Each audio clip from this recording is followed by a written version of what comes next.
One of the biggest reasons why more authors than ever are choosing to self-publish, myself included, is because we really enjoy and appreciate the control that self-publishing gives to us in our long-term fiction writing career. We want the control of how, when, what we write. When you're writing for yourself, ultimately, you can write what you like. Finding an audience is a different topic altogether. But ultimately, you're not having hampered by the constraints of anything more than a few genre-specific rules, depending on what you write. But ultimately, what you write, when and how, is entirely up to you. Another reason that we self-publish is because we want to get a higher cut of the royalties. Traditionally published authors always have to wait an awful long time for a payout. And they, say, for example, if their book is on Amazon, they're not going to get the 70% royalty figure that Amazon pays to the publishing company. They'll be lucky if they'll see 30% of that 70%. And that's if they've got a really good publisher. So no, we want the 70% from Amazon because we've worked hard for it and we deserve it. And the other thing about self-published authors is that we don't mind the hard work. We don't expect people to do things for us. We do the work because we get paid for the results. It's, if we work really hard and we do really well, then our results reflect that and they all comes back on us. That is just such a wonderfully empowering, creative way to be. And you all know that, right? You're probably thinking to yourself, what is this woman going on about? That's why we're listening to her channel, because we want to be self-published authors just like she is. The reason why I'm making this video, and it's only a short one, but it's because of the plethora of videos that I have seen made about readers demanding an author write a certain book. Now, I'm really lucky. I'm not, my readers aren't like that. Some of my readers have been with me for the past 12 years. I had somebody in my Facebook the other day saying they had every single one of my books. That is incredible because I've got a lot of them. But readers demanding authors write a certain book is a totally different thing. Like I've been watching, I don't watch TikTok videos about it, but I do watch BookTube drama videos. And some of the things I was hearing about, oh, well, if you're not going to write XYZ book, then I'm never going to read you again, blah, blah, blah. And like my mouth dropped open. This was comments tagging an author and giving that author a bad review because the author didn't write the book that the reader was expecting. Like their muse had gone on holiday and they wrote something else. Mine does that all the time. And as I say, I have always said I'm blessed by my readers because they accept that my muse goes on holiday sometimes. And they accept that sometimes my mind goes off track and I do something else. And I will admit, like I've seen other videos where readers are getting upset because authors aren't finishing series. Now, I will admit again, as an author, I've been tardy in finishing series sometimes. There have been different reasons. One of the reasons I can think about was in my Arrowtown series that I had introduced like a group of wolves or shifters, for example, back at the beginning of book 1. And we chugged along through the books, and two of these characters were mentioned, but they weren't mates. They were just really, really dependent on each other and really, really close friends. And I knew that my readers wanted that book. They wanted to know Rocky and Mal's story. It was coming up. I was meeting new characters, introducing new characters, then readers wanted their books too, and everything else. And so the series that was meant to be, that was meant to be 5 books long. I can't actually remember how many there were, but I think it was definitely closer to 10. I think it was 10. And they were still waiting for Rocky and Mal's story. And I had said over and over and over again, I had said Rocky and Mal's story would be the last book in the series. That was how I intended it when it was only ever going to be 5 books. And that's how it worked out when it turned out to be however many books it was in that series.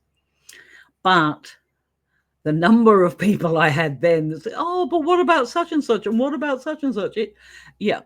I had said Rocky and Mal's story was going to be the last book in the series. And I had put that off because I wanted these other characters to have their stories too. But I had to do a bit of a juggling act. I did not want to disappoint my readers. So I did write the book and then I made it plain that series was over. But that's what I'm doing in my thing. And as I say, I have the most amazing readers. I still get the odd comment about, I really would have liked to have seen Liam and Lucian's story or whatever it was. I can't remember the names now. I have far too many main characters in my worlds. But they accept that that was my decision and they move on.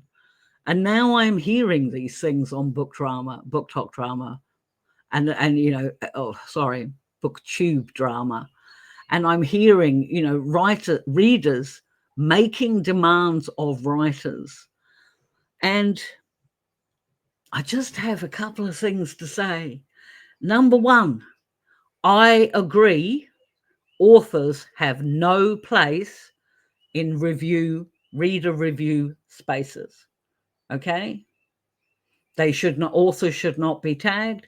Authors should not know what readers are saying unless they go and have a look. But even then, they're not allowed to comment.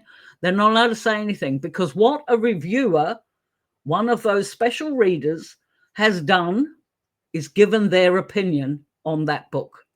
That's it. The book's out. It's done. It's not going to change. Doesn't matter what the review says, that book's not going to change.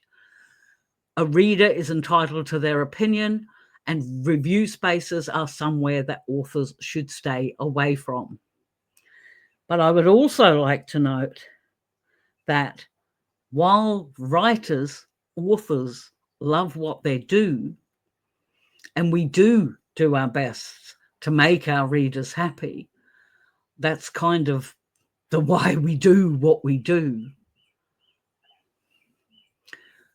Authors are not ChatGPT, my friends. You cannot enter a prompt or tag us in one and tell us you want that book and just expect those words and that story to just come flowing out. That's not how it works. That's not how authors work. So one of the reasons we self-publish, and perhaps the most important reason we self-publish, is because as authors, as writers, we retain our own autonomy. We retain control on what we write, what we publish, and when. It's just one of the cool things about this sort of job. So let me know what you think in the comments below. As I say, I adore my readers, and I have been blessed with readers, with, really, really loyal and just wonderful people. So many of them now are my friends. And that means the world to me, during the times we're not allowed to discuss anymore. It was, the online presence of so many people that kept me sane, because of course I live alone. The excitement and that I get from my readers when I tell them I'm writing a particular book or whatever else. Sometimes I can get up and I'm having a really, really bad day, and I I think, why am I doing this? You know, that little hamster wheel mentality. And then, I don't know, somebody will send me a reel in my PMs, or I'll get an email from a reader about something to do with my book, or I'll just go onto my Patreon or whatever else, and I'll see somebody has commented on one of the chapters that I've shared. And I'm reminded all over again of why I do this. Yes, I do this for me, but yes, I do this for my readers too, because my readers are really sweet to me. It's a two-way thing. But anyway, as I say, what do you think? Do you think authors should write more what readers want? Do you think that some readers, obviously not mine, but some readers get too demanding and expect too much out of authors? Should there be more division? Or should we just actually all get along? Because I'm in that camp. I'm in the if you can't be kind, shut up camp. Okay? But anyway, that's it. I did it. I batched did four videos today, because I have just finished a book. I finished my last book of the year, writing my last book of the year. And I have now done another I did 4 videos today for my YouTube channel. So guess what that means, my friends? As of the 9th of November, I shall be going on holiday for a week or so. I'm not going anywhere because I never leave the house, but I'm going to be on holiday and I'm really looking forward to it. So I'll probably be back by the time you've seen this. But anyway, please keep writing, my friends. You can do this. Let me know why you're interested in self-publishing. I'd be really keen to read your comments below. But in the meantime, I post long-form content on Mondays and Thursdays. Have I said that already? I'm not sure. But I'm going to go and make myself a cup of tea because I'm rather parched. I don't know if you can tell, but it's getting really muggy and stormy here. I'll probably have quite a glow, but it's all right. I shall close up shortly and put my air conditioner on. I just couldn't have it on before while I was doing the videos because it would have been too noisy. And that's probably more than you needed to know today. Keep writing, my friends. Keep smiling, my friends. And hey, just remember to be kind. We'll see you next time. Bye.